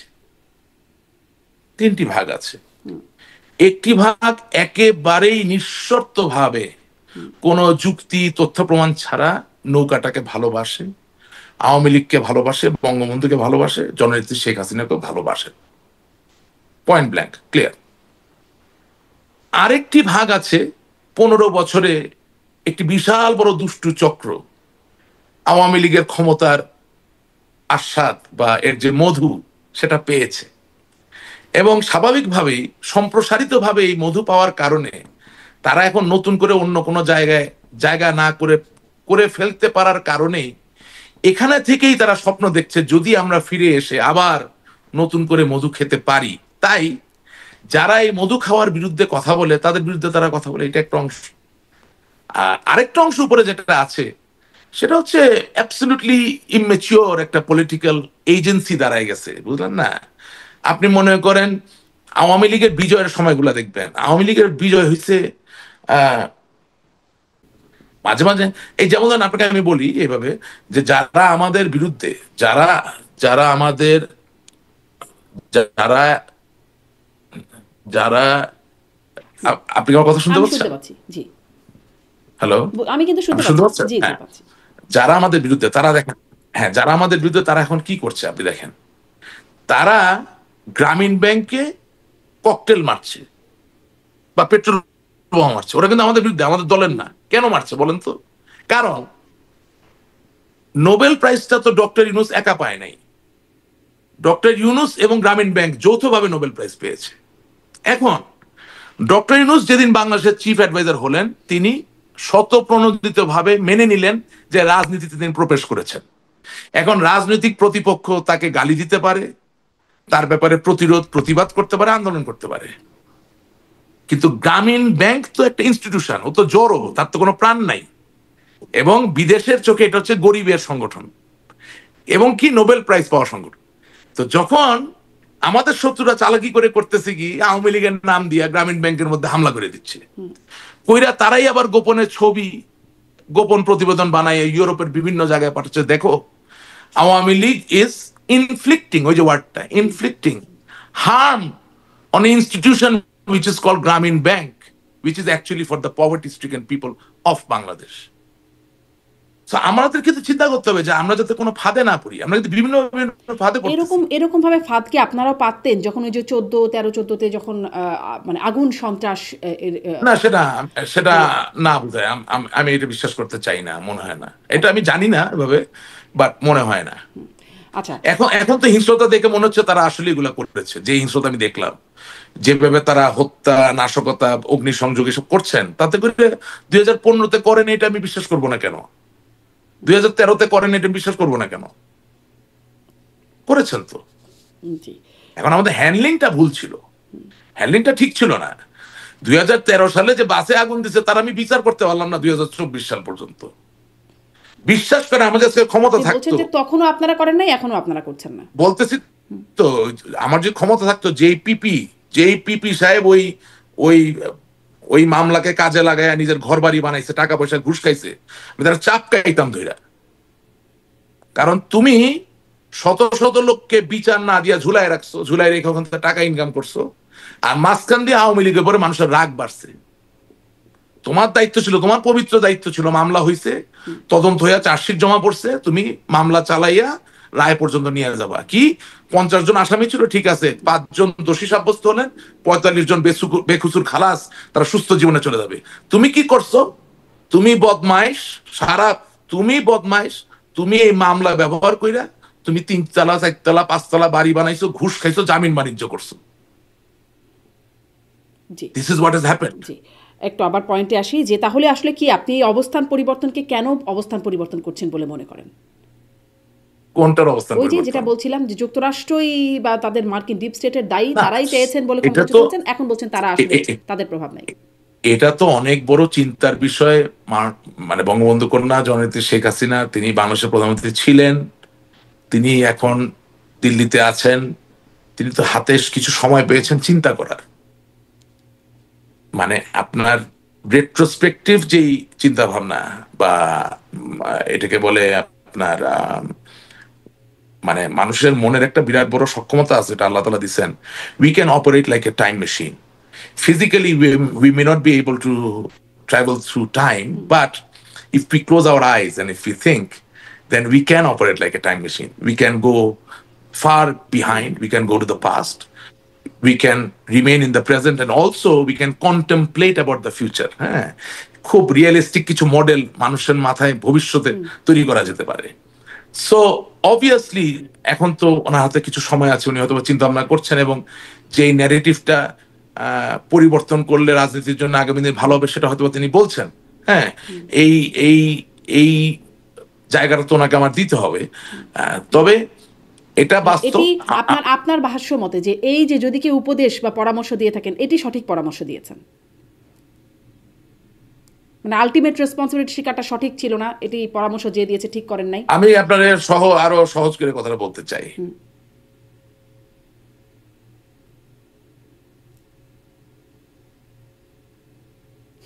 বলেন। হ্যাঁ, এটা চিন্তা করে বলতে হবে, কোনো আজে বাজে কথা বলা যাবে না, মানে গুরুত্বপূর্ণ কথা বলতে হবে। সেটা হচ্ছে যে আপনি যখন কারো অভিভাবক, তখন আপনি পারেন বলেই করবেন এটা হতে পারে না। আপনি পারেন কিন্তু আপনি করবেন না, আপনি বলতে পারেন কিন্তু বলবেন না, এই জায়গাটায় থাকতে হবে। যদি এখনকার বক্তব্য ওরকম হয়ে থাকে তাহলে ভালো, কাজে লাগবে। আগের বক্তব্যটা ভুল ছিল, কারণ 15 মাসের প্রতিটা ন্যারেটিভ তো মিথ্যা প্রমাণিত হয়েছে, কোনটাই তো আমরা দাঁড়া করাতে পারিনি। 15 মাসে যতগুলো ন্যারেটিভ সাইবার ওয়ার্ল্ডে এসেছে, আমাদের তো এখন আসলে অন গ্রাউন্ড ওইভাবে অবস্থান নাই এখনো। হ্যাঁ, 15 মাসে যতগুলো ন্যারেটিভ এসেছে প্রত্যেকটাই ভুল প্রমাণিত হয়েছে। এগুলো কি ন্যারেটিভ নাকি ফ্যাক্ট? না, ন্যারেটিভ, এগুলো ফ্যাক্ট না। ফ্যাক্টকে তো আপনি মানে you ওইটা cannot তাহলে really ফ্যাক্ট না যে you- you cannot- Saint Martin দিলে বা ঘাটিগাড়তে দিলে তিনি ক্ষমতায় থাকতে পারতেন, ওটাও একটা ন্যারেটিভ ছিল, এখনো একটা ন্যারেটিভ। আচ্ছা ভাই, সেন্ট মার্টিনে আপনি ঘাটিটা কেমনে বানাবেন? সেটা আমি জানি না, সেটা সেন্ট মার্টিনে, আপনাদের বলতে আচ্ছা হবে। আমি বলি, সেন্ট মার্টিনের সাইজ কি, আর ওখানে সমুদ্রের নাব্যতা কি, ওখানে কি ট্রাফিক জোন, এগুলো এটা কিভাবে আপনি কি ঘাটিটা বানাবেন বলতো? একটা ঘাটির থেকে তো কিছু একটা করতে পারতে হবে, তাই না? তা আপনি যখন ইন্টারকন্টিনেন্টাল ব্যালিস্টিক মিসাইল নিয়ে আসবেন এই জায়গায় বসানোর জন্য, আপনার যেই ড্রাফটের জাহাজ আসবে, এটা কি, এটা এই আলাপটা এটা আমরা কেন করতে যাব? মানে এটা করতে যাবেন না, এটা করা হয়ে গেছে ইতিমধ্যে। না, মানে হ্যাঁ, মানে বলছি যে what good is Saint Martin for except ecotourism? Ecotourism ছাড়া সেন্ট মার্টিন আর কিসের জন্য ভালো? তাহলে আমি এক লাইনে শুনি, তাহলে সেই ন্যারেটিভটা ভুল ছিল না, এখনকার ন্যারেটিভটা ভুল, না কোনটা সঠিক সেটা একটাই, আমি বলবো একটাই ন্যারেটিভ সত্য, সেটা বাংলার জনগণ, বাংলার জনগণ, বাংলার জনগণ, বাংলার জনগণ আপনার সাথে থাকলে আপনার কাউকে লাগবে না, একটাই ন্যারেটিভ সত্য। না, কিন্তু দুটা ন্যারেটিভ শোনেন, আপনাদের কাছ থেকে আসছে, বা অনেকে সর্বোচ্চ আছে মহল থেকে আসছে বক্তব্য দেয়, দুটো অনেকে ন্যারেটিভ। না, এই না, দুটো আমি বলি, ন্যারেটিভ অনেকে কন্ট্রাডিক্টরি, কোনটা ঠিক? শুনেন, অনেকে আছে বা বলে যে 1969 সালের আগরতলা ষড়যন্ত্র মামলায় যেরকম বঙ্গবন্ধুকে বের করে নিয়ে আসা হয়েছিল, ঠিক একইভাবে আমরা একই কাজ করব। হ্যাঁ, তা আমি সেই জায়গায় বলি যে আপনারা এই কাজটা কেন করতেছেন? বঙ্গবন্ধুর জায়গাটার সাথে আপনি কেন এখানে নিয়ে আসতেছেন? বঙ্গবন্ধুর যে আওয়ামী পরিষদ ছিল, তার বিরুদ্ধে তো দুর্নীতির কোনো অভিযোগ ছিল না। কিন্তু আমি কিন্তু আমার সেখানে প্রশ্নটা এখানে জেলের তালা করছিলাম যে ভেঙে, কোন ন্যারেটিভটা ঠিক না আপনার মনে হয়? না, আমি বলি যে সেখানে জেলের তালা ভেঙে ওনাকে বের করে নিয়ে আসবে, এটা তো স্বাভাবিক। জননেত্রী শেখ হাসিনাকে হয়তো ফিরিয়ে আনবে, কিন্তু তার আশেপাশে যেগুলো আছে, ধরেন যেগুলাকে নিয়ে এই সমস্যা তৈরি হয়েছে, তাদেরকে নিয়ে তো আপনি কোনো ঘটনা ঘটাতে পারছেন না, এটা তো বাস্তবতা। হ্যাঁ, তো এখন ঘটনা হচ্ছে যে সবই তো একটা ন্যারেটিভ, এটাও তো একটা ন্যারেটিভ যে আমি 1969 সালের মতো একটা বিপ্লব ঘটায় ফেলবো। ওয়ারেজ আপনি যদি এভাবে চিন্তা করেন, আপনি যেভাবে চিন্তা করেন, একেবারে নির্মোহ বিশ্লেষণে আপনি যদি যান, তাহলে দেলোয়ার হোসেন সাঈদী যুদ্ধ অপরাধী, তার যখন বিচার হইলো, রায় হইলো, তারা তো মৃত্যুদণ্ড দেওয়া হয়নি, তাকে যাবজ্জীবন কারাদণ্ড দেওয়া হয়েছিল। সেই রায় হওয়ার পরে 130 জন লোক দেখলাম পুলিশ আর বিজিবির সামনে দাঁড়ায়া আত্মাহুতি দিল, মানে নিজেরা গুলি খেয়ে মারা গেল। ওরকম একটা মামলার আবার আমিও আসামি, আমি নাকি 2013 সালে জামাতের শিবিরের কোন নেতা না কর্মীকে গুলি করছে। আশ্চর্য সব ঘটনা। হ্যাঁ, ওই দেলোয়ার হোসেন সাঈদীর রায়ের সময় যে চাঁদে যে দেখেন না এরকম। তো তাইলে আপনি যে 13 নভেম্বর ডাকলেন, কার সাথে আলাপ আলোচনা করে আপনি নভেম্বর মাসে ডাকলেন? নভেম্বরের 13 তারিখে না ডেকে আপনি 17 তারিখেই ডাকতেন। দেলোয়ার হোসেন সাঈদীর ক্ষেত্রে 130 জন প্রাণ দিল। তা আমার নেত্রীর ব্যাপারে আপনি যখন আন্দোলন ডাকতেছেন, তাহলে একটা লোকের পা ভাঙার গল্প তো আমি এখনো ঘটনা শুনতে পারিনি। তার মানে কি, যে আপনার উচিত ছিল 7 দিন 10 দিন ধরে একটা জিনিস না টেনে একদিনেই এমন প্রতিবাদ করবেন, প্রতিবাদ শব্দটা হচ্ছে প্রতিবাদ, যেটা বাংলার প্রতিটা ঘরে ঘরে চলে যাবে। 13 তারিখের কর্মসূচি কিন্তু সফল, মানুষ স্বতঃস্ফূর্ত ভাবেই কিন্তু তারা নিজেদেরকে ঘরে রেখেছিল। কিন্তু প্রশ্ন হচ্ছে যে আমি 13 তারিখে না করে আমি 17তে করব, নাকি 11তে করব, না 12তে করব, না 14তে করব? এবং আপনার এই অনুষ্ঠানে আমি এর আগে একটা কথা বলেছিলাম, একজন ভালো জেনারেল শুধু যুদ্ধে জয়ী হন না, একজন ভালো জেনারেল যুদ্ধে যাওয়ার পরে তার প্রাণ প্রিয় সৈনিক ভাইরা যাতে অকাতরে প্রাণ না দেয় সেটাও নিশ্চিত করার চেষ্টা করেন। তার মানে এটা নিশ্চিত করার শব্দটা নাম হচ্ছে ইংরেজিতে বলে স্ট্র্যাটেজি। এই প্রসঙ্গেই তাহলে একটু আসি, আপনি কর্মসূচির কথা বলছেন, এই প্রসঙ্গেই আসি, যদিও আমি সেই প্রশ্নের উত্তর পেলাম না। যুক্তরাষ্ট্রের তৎপরতায় আওয়ামী লীগের পতন, এই ন্যারেটিভ ঠিক, নাকি যুক্তরাষ্ট্র বা বিদেশি শক্তির কোনো প্রভাব নাই, এই ন্যারেটিভ ঠিক? কোনটা? না, এটা ঠিক না। কোনটা ঠিক? এটা ঠিক না। কোনটা ঠিক? জনগণ আমাদের বিপক্ষে চলে গেছে। হ্যাঁ, মানে যুক্তরাষ্ট্রের তৎপরতাই আসলে এটা, মানে যুক্তরাষ্ট্রের সংশ্লিষ্টতা সেটি আসলে। যুক্তরাষ্ট্র কিভাবে সারা দেশের মানুষকে আমার বিপক্ষে নেবে? না, আমি আসলে প্রশ্ন, আমি আপনার যুক্তরাষ্ট্র তো হুডিনি না, জুয়েলাইজ না। আচ্ছা, তার মানে বর্তমানে যেই ন্যারেটিভটা দিচ্ছেন সাবেক প্রধানমন্ত্রী, সেটি ঠিক? জনগণ আমাদের বিপক্ষে চলে গেছে। সহজ করে বলেন না, বর্তমানে যেটা বলছেন সেটা ঠিক না আগে যেটা বলেছেন সেটা ঠিক? 5ই আগস্ট জনগণ আমাদের বিপক্ষে ছিল। আচ্ছা, ঠিক আছে, বুঝলাম যে এই বিষয়টা আপনি বলবেন না আর। একটু আসি যে আপনি কর্মসূচিগুলোর কথা বলছিলেন, সামনেও বলছেন যে সাবেক প্রধানমন্ত্রী পুত্র সজীব অজিত জয় তিনি বলছেন যে যদি নির্বাচনে অংশগ্রহণ করতে না দেওয়া হয়, যদি ব্যান না তুলে নেওয়া হয়, তাহলে সামনে কর্মীরা আরো সহিংস হতে পারে, এরকম একটা বার্তা বা হুমকি তিনি দিয়েছেন। আপনি এটিকে কিভাবে দেখেন? না, আপনাকে তো সবসময়, ওনার সাথে তো আমার এই বিষয়ে কোনো দ্বিমত নাই। আপনাকে তো আমি সবসময় বলেছি যে আহ, যে বাংলাদেশের রাজনীতিতে ভারসাম্য থাকতে গেলে আওয়ামী লীগকে লাগবে, সেটা আওয়ামী লীগ বিরোধী দলই হোক আর সরকারেই থাকুক। এত বৃহৎ একটা অংশকে বাদ দিয়ে আসলে কোনো নির্বাচন সঠিক হয়েছে এটা মেনে নেওয়ার কোনো বলারও কোনো কারণ নাই। তবে আমি বর্তমান পরিস্থিতিতে যা বুঝি যে ওরা আমাদেরকে নির্বাচন করতে দেবে না, এবং আমরা নির্বাচন প্রতিহত করার চেষ্টা নিশ্চয়ই করব, এবং এর বিরুদ্ধে তো আন্দোলন করার চেষ্টা করা হচ্ছে, সবই করা হচ্ছে, কিন্তু নির্বাচনটাও হবে। তবে এতটুকু বলতে পারি যে 5ই আগস্টের যে প্রতিশ্রুতি দিয়ে এই শক্তি আজ এই জায়গায় এসেছে, তারা নির্বাচনটা করার পরে বাংলার মানুষকে একটু দেখাক যে তারা কতটা বৈষম্যহীন বাংলাদেশ বানাইতে পারে। এটা আমি দেখতে চাই। আমি দেখতে চাই এই কারণে যে আমি বাংলাদেশের নাগরিক। যে কোনো অবস্থায় বাংলাদেশ যদি ভালো হয়, আমি নিজে সেটা না করতে পারলেও আমার মনে কোনো ক্ষেত থাকবে না। সুতরাং আমি দেখতে চাই যে 5ই আগস্টের যে প্রতিশ্রুতির উপরে এবং এই 1400 ছেলে মেয়ের রক্তের উপরে যারা এখন ক্ষমতায় যাওয়ার আশা করছে বা চিন্তা করছে, তারা আসলে শেষ পর্যন্ত কি করে, এটা একটু আমাদের দেখা দরকার। কারণ এটা ঠিক যে বাংলাদেশের রাজনীতির যে প্যারাডাইম, এই প্যারাডাইমে শিফট হয়ে গেছে, বিশাল শিফট। আপনি বাংলাদেশের রাজনীতি এখন 70, 80, 90 বছর বয়সের লোকদেরকে দিয়ে করতে পারবেন না। কারণ জেনজির কথা বলার ভাষা পরিবর্তিত, হ্যাঁ, জেনজির চিন্তা ভাবনার জায়গাটা সম্পূর্ণভাবে পরিবর্তিত। সেখানে আমার দাদা বা নানার সমান বয়স্ক একজন লোক এসে কি বলবে, কি শুনবে, কি বুঝাবে, হ্যাঁ, এটা চিন্তা করার বিষয় থেকে যায়, ঠিক আছে না?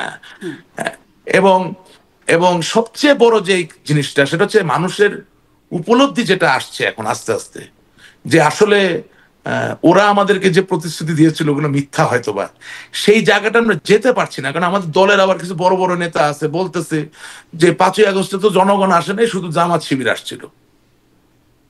যখন এটা আপনি করতেছেন, তখন আবার আপনি জনগণকে অপমান করতেছেন। আপনাকে বলতে হবে, স্বীকার করতে হবে যে হ্যাঁ, জনগণের একটা বড় অংশ আমাদের উপর থেকে আস্থা উঠে গিয়েছিল, যার দরুন আমরা কন্টিনিউ করতে পারিনি। এখন যদি আমরা সেই জনগণের মাঝে থেকে আস্থা ফিরিয়ে আনতে পারি আমাদের দিকে, তাহলে we are game, we will be there for the next 100 years, for the next 1000 years. তো আমরা প্রোয়েক্টিভ পজিটিভ কথা বলতে পারছি না কেন এখনো? আমাকে 5ই আগস্টকে অস্বীকার করে কেন আমাকে রাজনীতি করতে হবে, আমি তো বুঝতে পারতেছি না। আপনি একটা জিনিস খেয়াল করবেন, সম্প্রতি অবশ্য সজীব অজিত জয়ের বক্তব্যে কিছু দেখা যাচ্ছে যে ছাত্রদের কিছু ক্ষোভ ছিল, সেটি তো ছিলই, কিছু সম্পৃক্ততা ছিল, সেটির বিষয়ে তিনি বলছেন ভারতীয় গণমাধ্যমকে দেওয়া সাক্ষাৎকারে।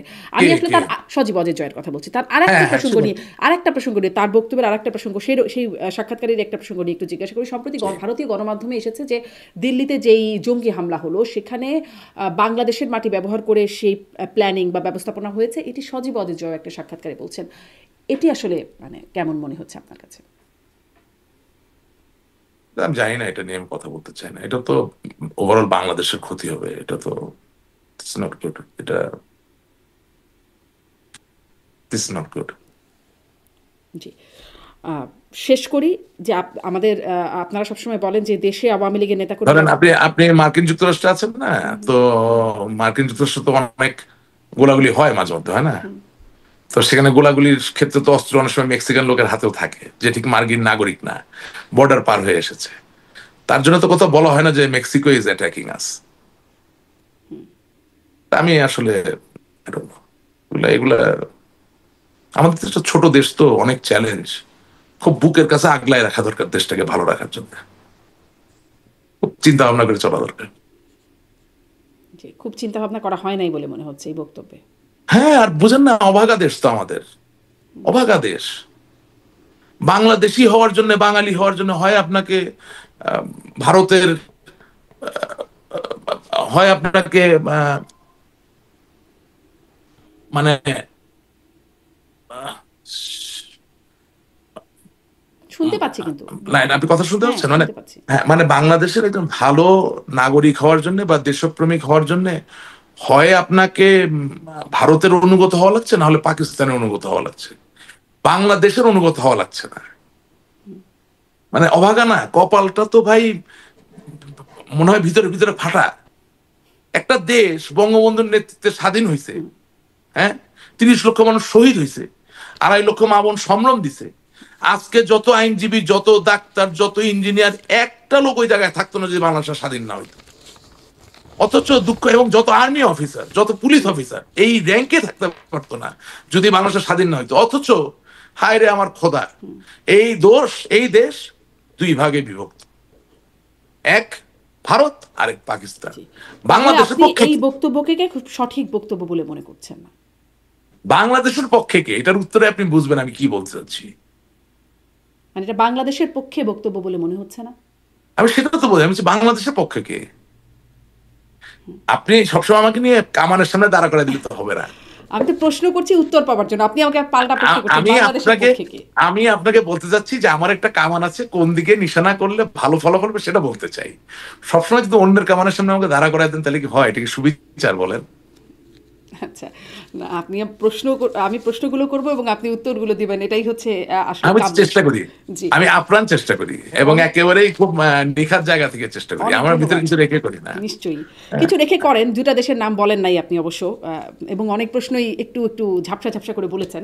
দুইটা দেশের নাম সামনের দিনে আসবে, আপনার অনুষ্ঠানও খুব ভালো চলবে, মানুষও খুব মন দিয়ে শুনবে। জি, ঠিক আছে। আমি বললাম আপনাকে একটা জিনিস বুঝতে হবে, পাড়া প্রতিবেশী, আত্মীয় স্বজন কিন্তু মাঝে মাঝে খুব বিপজ্জনক হতে পারে। মানে শেষ করার আগে একটা কথা বলে দিই, হ্যাঁ, পৃথিবীতে কোনোদিন কাউকে নিয়ে বেশি খেলতে হয় না। পৃথিবীতে একটা নিয়ম আছে, আপনি ধার দিলে ঢেকে ধার দিবেন, আর ধার দিলে ফেরত পাওয়ার কথা চিন্তা করে ধার দিবেন না। অতটুকুই ধার দিবেন যেটা ফেরত না পাইলে ক্ষতি হয় না। আর উপকারও যখন করবেন ঢেকে উপকার করবেন। উনি যদি নিজের থেকে বলে যে উপকার আমি পেয়েছি, তাহলে ভালো, আপনি নিজের থেকে বলবেন না কেন? ওতে কখন যে শত্রু হয়ে যায় আপনার আপনজন আপনি নিজেও বুঝবেন না। আমাদের সবচেয়ে আপনজন যারা, তাদের কথা চিন্তা করেন। সবচেয়ে আপনজন যারা, একজন না, যারা, তাদের কথা চিন্তা করেন। কিসের মার্কিন যুক্তরাষ্ট্র, কোথায়? সবই তো ইনভেস্টমেন্ট। হ্যাঁ, কি ইউএসএ, কি কিসের ভাই, বুঝলেন না? তো এখন খুবই অস্পষ্ট করে বললেন, তবুও যদি মানুষ বোঝেন যে আপনাদের সবচেয়ে আপনজন কারা, সেই কোনো দেশ বা দেশগুলোকে আপনি মিন করছেন। আমাদের সবচেয়ে আপনজন যারা, একা কাউকে বলিনি, যারা। আসলে একদম খোলামেলা বললে আওয়ামী লীগের আপনজন ভারত এক, আর একটা কে আমি বুঝতে পারছি না, যে আর একটা কে আপনাদের খুব আপনজন। আপনজন কারা আপনি নিজে ঠিক মানে করে ভারত বললেন। তো আপনজন কেন হিসেবে দেখছি। বাংলাদেশে আপনজন জাপান হয় না? আচ্ছা, জাপানও, আচ্ছা আচ্ছা, হ্যাঁ, না, হয় না, হয় হয়তো। হয় হয়তো হয়, অবশ্যই। হ্যাঁ, আমি আপনজন যারা, আপনি ওই জায়গায় রাখেন না, অসুবিধা কোথায়? মানে একটা আপনজন একদম অবিসংবাদিত, আওয়ামী লীগ সবসময় বলে, এবং আওয়ামী লীগ সেটা আপনার জন্য হতে পারে, সেটা আপনার জন্য হতে পারে, আমি তো সেই বিষয়ে কোনো কথা বলছি না। আমি বলছি যে ইট ওয়াজ আচ্ছা, এ ঠিক আছে। Collective disaster, and why it happened, it is very obvious. অনেক ধন্যবাদ, অনেক ধন্যবাদ Rasik Rahman. But we cannot talk about it. সামনে যদি Thank you. যদি সেই কথা বলবার সুযোগ হয়, স্পষ্ট করার মতো অবস্থানে থাকেন, তখন নিশ্চয়ই আবার বলবেন আপনি। ধন্যবাদ যুক্ত হবার। মানে সুযোগটা রাখবেন কেন? কারণ আমি মনে করি যে আজকে নেত্রী যে কথাগুলো বলতেছে সেটা 15 মাসের আগের থেকে পরিবর্তিত কথা। তাহলে আমি বিশ্বাস করতে চাই যে আপনার মাধ্যমে আমরা যে অনুষ্ঠান করছি, কথা বলছি, এবং আমাদের মতো আরো অনেকে বলছে, হয়তো বা আস্তে আস্তে উনি একটু সময় নেই, কারণ উনি সবচেয়ে ভালো জানেন কিভাবে ওনার দলটাকে ম্যানেজ করতে হবে। উনি হয়তো বা কিছু কিছু করে ইনপুট আস্তে আস্তে নিয়ে কিছু কিছু পরিবর্তনের দিকে আগাচ্ছেন। সুতরাং আপনাদের সক্রিয় সহযোগিতা না থাকলে আমরা কোনটাকে সঠিক মনে করি বা করি না সেটা বলবো কোথায়, কার কাছে? আজ নিজের দেশই তো নেই, অনেক দূরে। অনেক ধন্যবাদ রাশিক রহমান, অনেক ধন্যবাদ কথা বলতে। Thank you so much. ধন্যবাদ, আপনার ধন্যবাদ। ধন্যবাদ দর্শক সাথে। আপনার ভালো থাকবেন।